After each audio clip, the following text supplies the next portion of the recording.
Magluto naman tayo ngayon ng masarap na dumplings. Ayan, lagyan natin ng konting mantika, yung tama lang na mantika sa ating kawali. Yung mabasa lang yung mantika natin, yung kawali natin. Huwag sobrang dami kasi hindi naman yan prito. Isalansan natin dito ang ating mga sariwang dumplings. Yan. So, try natin mga kaibigan na hindi sila magdikit-dikit para hindi dikit-dikit pag ay naluto.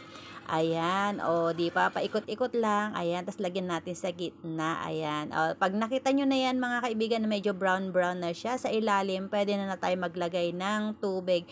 Konting tubig lang, 1/4 cup lang ang nilagay ko dyan na tubig. Ayan.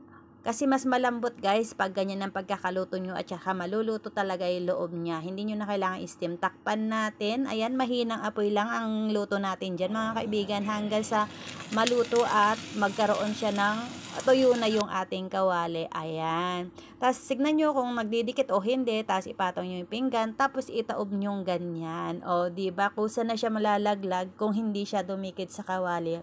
At eto na ang ating naluto. Salamat sa inyong pananood. Sana nagustuhan ninyo. Bye!